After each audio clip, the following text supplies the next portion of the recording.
Good morning everyone, welcome to GK today. आप सभी को मकर संक्रांति की शुभकामनाएं। और आज है 14 जनवरी। चलिए स्टार्ट करते हैं आज के करंट अफेयर्स। सी विजिल 21 किस देश का एक रक्षा अभ्यास है? तो भारतीय नौसेना द्वारा 2 दिवसीय सैन्य अभ्यास जिसका नाम है सी विजिल 21 इसका आयोजन कर रही है, जिसे भारत की सबसे बड़ी तटीय रक्षा ड्रिल कहा जा रहा है। यह अभ्यास 13 तटीय राज्यों और केंद्र शासित प्रदेशों को मिलाकर 7500 किलोमीटर तक फैले भारत के समुद्र तट को कवर करेगा। इस अभ्यास का उद्देश्य जो है ये समुद्री सुरक्षा और निगरानी को बढ़ाना होगा। याद रखिएगा, सी विजिल 21 ये भारत की एक रक्षा अभ्यास है। और भारत जो एक्सरसाइजेस करता है डिफरेंट कंट्री से, उस पर कुछ नज़र डाल लेते हैं। इंदिरा एक्सरसाइज ये होता है इंडिया और रशिया के बीच में। मित्र शक्ति ये होता है इंडिया और श्रीलंका के बीच में। अपहरण ये एक एंटी हाईजैकिंग एक्सरसाइज है। कहाँ पे होता है ये? पोर्ट ऑफ कोची में। क्यूवेरिन ये इंडिया और मालदीव्स के बीच में एक एक्सरसाइज है। कहाँ होता है ये? पुणे में। नोमैडिक एलिफेंट ये होता है इंडिया और मंगोलिया के बीच में। काजिन ये होता है इंडिया और कजाकिस्तान के बीच में। इंडिया और कजाकिस्तान के बीच में। वज्रपहार ये होता है इंडिया और यूएसए के बीच में। भारत और अमेरिका के बीच में वज्रप्रहार के अलावा टाइगर ट्रंप युद्ध अभ्यास और भी बहुत सारे एक्सरसाइज होते हैं। तो आने वाली वीडियोस में हम लोग और भी दूसरे एक्सरसाइज को देखेंगे।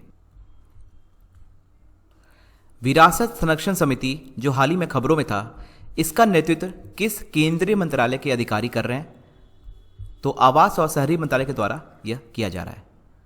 विरासत संरक्षण समिति जिसको हम लोग हेरिटेज कन्वर्सेशन कमेटी कहते हैं, इसका नेतृत्व केंद्रीय आवास और शहरी मंत्रालय के अतिरिक्त सचिव करते हैं। और इस समिति ने हाल ही में नए संसद भवन के लिए केंद्र सरकार के प्रस्ताव को मंजूरी दी है। सुप्रीम कोर्ट ने सेंट्रल विस्ता परियोजना को मंजूरी दे दी और इस परियोजना को विकसित करने के लिए HCC से मंजूरी को अनिवार्य किया है। अब कुछ मिनिस्ट्री और उनके नेम देख लेते हैं, portfolios. Ministry of home affairs है अमित शाह के पास। Ministry of housing and urban affairs ये है श्री हरदीप सिंह पुरी के पास, और इनके पास मिनिस्ट्री ऑफ सिविल एविएशन भी है, नागरिक उड्डयन मंत्री भी हैं ये।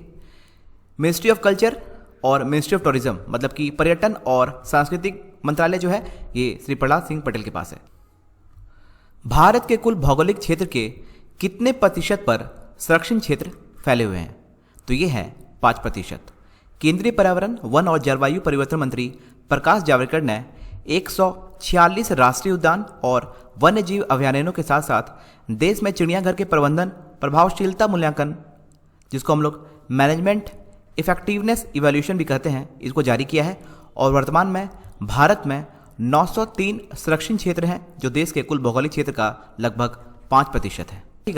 भारत के कुल भौगोलिक क्षेत्र के 5% पर संरक्षण क्षेत्र फैले हुए हैं। स्टेम शिक्षा को बढ़ावा देने के लिए देश भर में 100 अटल टिंकरिंग लैब्स को किस संगठन द्वारा अपनाया जाएगा? तो ये करेगा इसरो के द्वारा। इसरो भारतीय अंतरिक्ष अनुसंधान संगठन इसरो और नीति आयोग के अटल इनोवेशन मिशन के संयुक्त रूप से घोषणा की है कि इसरो पूरे देश में 100 अटल टिंकरिंग लैब्स को अपनाएगा। इस कदम का उद्देश्य देश के युवा छात्रों को मेंटरशिप प्रदान करना होगा और विज्ञान, प्रौद्योगिकी, इंजीनियरिंग और गणित मतलब कि science, technology, engineering and maths को बढ़ावा देने के लिए पूरे देश भर में 100 अटल टिंकरिंग लैब्स को इसरो के द्वारा अपनाया जाएगा। 91वें भारतीय अंतर्राष्ट्रीय फिल्म महोत्सव में फोकस देश कौन बना है? तो ये है बांग्लादेश। इस साल 16 से 24 जनवरी तक 51वां संस्करण बनने वाला है। कहाँ पर? गोवा के अंदर। इंटरनेशनल फिल्म फेस्टिवल जो होगा वो होगा गोवा के अंदर। और इस फिल्म महोत्सव में बांग्लादेश फोकस देश होगा। बांग्लादेश के सिनेमाई उद्यान को पहचानने के लिए बांग्लादेश को 4 फिल्मों को फोकस सेक्शन में शामिल किया गया है। कोविड महामारी के कारण इस कार्यक्रम का आयोजन हाइब्रिड प्रारूप में किया जा रहा है। तो याद रखिएगा, IFFI अंतर्राष्ट्रीय फिल्म महोत्सव के अंदर जो फोकस कंट्री है वो है बांग्लादेश। बिम्स्टेक के नए महासचिव तेंजिंग लेफेल किस देश से हैं? तो ये हैं भूटान से। बिम्स्टेक का फुल फॉर्म क्या है? Bengal initiative for multi sectoral technical and economic cooperation. इनके अंदर जो महासचिव बने हैं वो हैं भूटान के तेंजिन लेफेल। और अगर आपसे पूछे कि बिम्स्टेक के अंदर टोटल कितने कंट्रीज आते हैं तो वो हैं 7। कौन कौन? एक है बांग्लादेश, दूसरा है भूटान, तीसरा है भारत, चौथा है नेपाल, पांचवा है श्रीलंका, छठा है म्यांमार और आखिरी है थाईलैंड। ये सारे बिम्स्टेक कंट्रीज कहलाते हैं। स्वीडन की ऑटोलिव कंपनी ने किस राज्य में अपनी विनिर्माण इकाई स्थापित करने का प्रस्ताव रखा है? तो ये है तमिलनाडु राज्य। तो स्वीडन की कंपनी है ऑटोलिव कंपनी ने ये एक मैन्युफैक्चरिंग यूनिट स्थापित करेगा। कहाँ पर? तमिलनाडु के अंदर। यह कंपनी अपने संयंत्र के लिए 100 करोड़ रुपए की राशि का निवेश करेगी और इससे 400 रोजगार अवसर पैदा होने की उम्मीद है। यह कंपनी एयरबैग, सीट बेल्ट और स्टीयरिंग व्हील्स के डिजाइन, निर्माण और विपणन का काम करती है। तमिलनाडु से रिलेटेड कुछ और बातों को देख लेते हैं। यहाँ के चीफ मिनिस्टर है एडापट्टी करुप्पा पलानीस्वामी, गवर्नर है बनवारी लाल पुरोहित। रसायन और पेट्रोकेमिकल्स विभाग ने देश में 10 प्लास्टिक पार्क स्थापित करने की मंजूरी दी है, जिसमें तमिलनाडु भी आता है। आदि पेरुकू, जिसे आदि मानसून त्यौहार के रूप में मनाया जाता है, तमिलनाडु में यह मनाया जाता है। तमिलनाडु के विरुधुनगर जिले को केंद्र सरकार के द्वारा राज्य का पहला पूर्ण डिजिटल अर्थव्यवस्था वाला जिला चुना गया है। यहां पर हल्दी अनुसंधान संस्थान की स्थापना की जाएगी। आरबीआई की रिपोर्ट के अनुसार बाजार कर्ज के मामले में तमिलनाडु जो है ये शीर्ष स्थान पर है। यहां पर रिसेंटली अभी कोविड संदिग्ध वार्ड शुरू किया गया। इसके अलावा मछली उत्पादन में तमिलनाडु जो है वो रैंक 1 पे है। इसने अभी हाल ही में गुजरात को पीछे छोड़ा है। तमिलनाडु राज्य ने भारत के पहले उन्नत विनिर्माण केंद्र मतलब कि एडवांस्ड मैन्युफैक्चरिंग हब की स्थापना के लिए विश्व आर्थिक मंच मतलब कि वर्ल्ड इकोनॉमिक फोरम के साथ भागीदारी की है। तमिलनाडु में 14 निवेशकों ने विभिन्न औद्योगिक परियोजनाओं में 10,055 करोड़ रुपए से अधिक निवेश करने के लिए राज्य सरकार के साथ समझौता ज्ञापन पर हस्ताक्षर किया है। इसके साथ नासा जो है ये 3 तमिलनाडु के छात्रों द्वारा विकसित एक नैनो सैटेलाइट जिसका नाम होगा इंडिया सेट, इसको उपकक्षा में लॉन्च करेगा। भारत की पहली महिला एम्बुलेंस ड्राइवर जिसका नाम है एम वीर लक्ष्मी को नियुक्त किया गया है। ये तमिलनाडु राज्य से है एम वीर लक्ष्मी। कुक्कुट अनुसंधान संस्थान तमिलनाडु के नमक्कल में स्थापित किया जाएगा और महिलाओं को ऋण देने में प्रधानमंत्री मुद्रा योजना मतलब कि PMMY की सूची में तमिलनाडु राज्य जो है ये सबसे ऊपर है। तो तमिलनाडु से रिलेटेड आपको इन सारे पॉइंट्स को ध्यान में रखना है।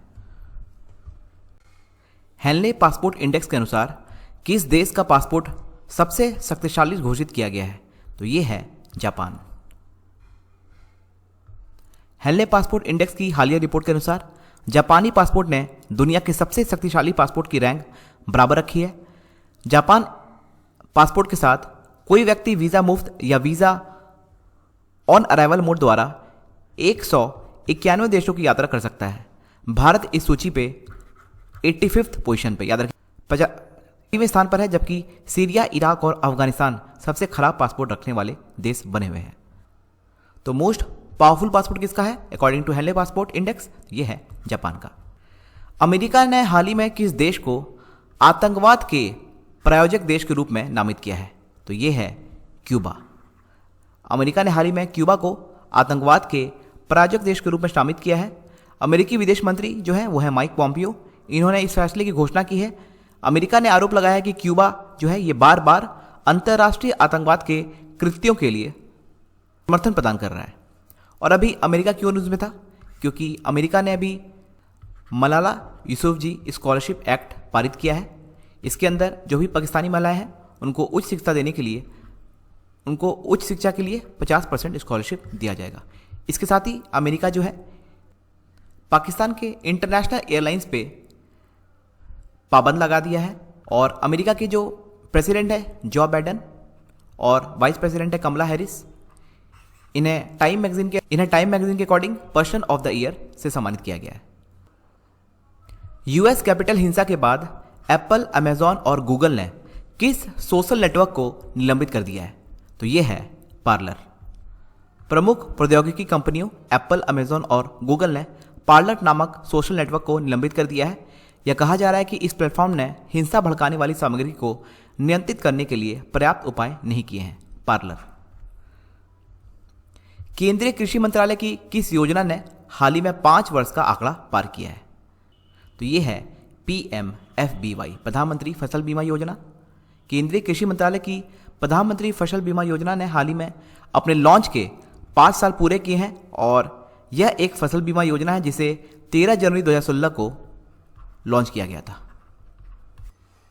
तो याद रखिएगा, प्रधानमंत्री फसल बीमा योजना जो है इन्होंने अभी हाल ही में 5 वर्ष के आंकड़ा को पार कर लिया है। अब इन ऑप्शंस के फुल फॉर्म देख लेते हैं। पीएम किसान, इसका फुल फॉर्म क्या है? प्रधानमंत्री किसान सम्मान निधि। PMFBY, इसको अभी हम लोगों ने देखा, प्रधानमंत्री फसल बीमा योजना। PMSBY, प्रधानमंत्री सुरक्षा बीमा योजना। और PMJJBY, यह है प्रधानमंत्री जीवन ज्योति बीमा योजना। International coordinating group on vaccine provision द्वारा इबोला वैक्सीन का भंडार कहाँ स्थापित किया गया है? तो ये किया गया है स्विट्जरलैंड के अंदर। International coordinating group on vaccine provision, जिसमें WHO, UNICEF, international federation of red cross और रेड क्रिसेंट सोसाइटी और मेडिसिन से इन्होंने इबोला वैक्सीन का भंडार स्थापित किया है। यह भंडार स्विट्जरलैंड में स्थित है। स्विट्जरलैंड। किस देश ने हाल ही में वन प्लैनेट समिट की मेजबानी की है? तो ये है फ्रांस। फ्रांस ने हाल ही में वन प्लैनेट शिखर सम्मेलन की मेजबानी की है, जिसमें 30 नेताओं, सरकारी अधिकारियों और अंतर्राष्ट्रीय संगठनों के प्रमुख ने भाग लिया है। इस शिखर सम्मेलन को महामारी के कारण एक वर्चुअल मोड में आयोजित किया गया। यह शिखर सम्मेलन स्थलीय और समुद्री पारिस्थितिक तंत्र की रक्षा पर केंद्रित था। तो वन प्लैनेट समिट जो है इसकी मेजबानी करेगा फ्रांस। इसकी मेजबानी की है फ्रांस। आयोग ने ई-कॉमर्स महिला उद्यमिता प्लेटफॉर्म को लॉन्च करने के लिए किस ई-कॉमर्स कंपनी के साथ भागीदारी की है? तो ये है Flipkart. Option B is the right answer. Bharat के थिंक टैंक नीति आयोग ने संशोधित महिला उद्यमिता प्लेटफॉर्म लॉन्च करने के लिए ई-कॉमर्स कंपनी फ्लिपकार्ट के साथ भागीदारी की है। इससे भारत में महिला उद्यमियों के लिए सामुदायिक अनुभव को बढ़ाने के प्रयास के रूप में देखा जा रहा है। सही आंसर है। शहरी स्थानीय निकाय के सुधारों को पूरा करने वाला पहला पूर्वोत्तर राज्य कौन बना है? तो ये है मणिपुर। मणिपुर शहरी स्थानीय निकायों के सुधार मतलब कि अर्बन लोकल बॉडीज रिफॉर्म्स को पूरा करने वाला देश का चौथा राज्य बन गया है। तो पहले 3 राज्य कौन है? एक है आंध्र प्रदेश, दूसरा है मध्य प्रदेश और तीसरा है तेलंगाना।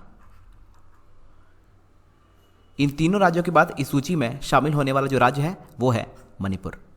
इसको देखते हुए अब मणिपुर को खुले बाजार उधार के माध्यम से 75 करोड़ रुपए के अतिरिक्त वित्तीय संस्थान जुटाने के लिए केंद्रीय वित्त मंत्रालय की मंजूरी भी मिल गई है। कितने? 75 करोड़ रुपए। किस निकाय ने चर्च कानून को बदलकर महिलाओं को चर्च में गॉस्पेल पढ़ने की अनुमति दे दी है? तो ये है pop Francis. Option A is the right answer. Pop Francis ने चर्च कानून को बदलकर महिलाओं को चर्च में गॉस्पेल पढ़ने की अनुमति दे दी है। इन्होंने मास के दौरान महिलाओं की ओर कार्य करने की अनुमति देने के लिए चर्च कानून में बदलाव किया है। हालांकि उन्होंने फिर से पुष्टि की है कि वे पुजारी नहीं बन सकती। पॉप फ्रांसिस ने महिलाओं को गॉस्पेल पढ़ने का अधिकार प्रदान करने के लिए नियमों में संशोधन किया है। ब्यूरो ऑफ एनर्जी एफिशिएंसी किस मंत्रालय के तहत एक वैधानिक निकाय है? तो ये है विद्युत मंत्रालय। Option C is the right answer. Bureau of energy efficiency मतलब कि BEE से कहते हैं हम लोग। उनकी साझेदारी में केंद्रीय ऊर्जा मंत्रालय ने हाल ही में 30वें राष्ट्रीय ऊर्जा संरक्षण पुरस्कार समारोह का आयोजन किया है। यह कार्यक्रम विज्ञान भवन नई दिल्ली में आयोजित किया गया था और इसे एक आभासी कार्यक्रम के रूप में प्रसारित किया गया था। BEE जो है ये ऊर्जा मंत्रालय के तहत एक वैधानिक निकाय है। इसका सही आंसर है विद्युत मंत्रालय। चेरी ब्लॉसम माओ फेस्टिवल हाल ही में किस राज्य में आयोजित किया गया? तो यह राज्य है फिर से मणिपुर। हाल ही में मणिपुर के माओ में वार्षिक चेरी ब्लॉसम फेस्टिवल का आयोजन किया गया था। यह कार्यक्रम वर्चुअल फॉर्मेट में आयोजित किया गया था।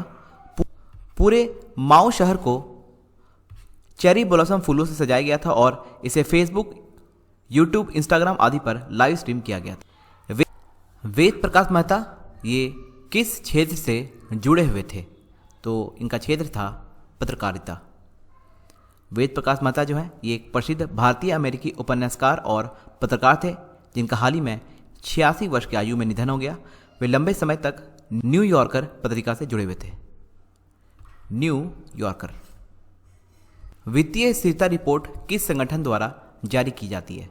तो ये की जाती है भारतीय रिजर्व बैंक के द्वारा। Option C is the right answer. भारतीय रिजर्व बैंक के द्वारा वित्तीय स्थिरता रिपोर्ट एफएसआर में कहा गया है कि भारत में बैंकों की सकल गैर निष्पादित परिसंपत्ति मतलब कि नॉन परफॉर्मिंग जो असेट्स होते हैं एनपीए, ये सितंबर में 2020 के 7.5% के स्तर से बढ़कर सितंबर 2021 में 13.5% तक हो सकती है। तो जो नॉन परफॉर्मिंग एसेट्स हैं वो सितंबर 2020 में कितना परसेंट था? 7.5%। तो ये सितंबर 2021 में 13.5% होने का अनुमान है। तो ये थे आज के करंट अफेयर्स। मिलते हैं आपसे कल के वीडियो में। Thank you watching. Have a nice day.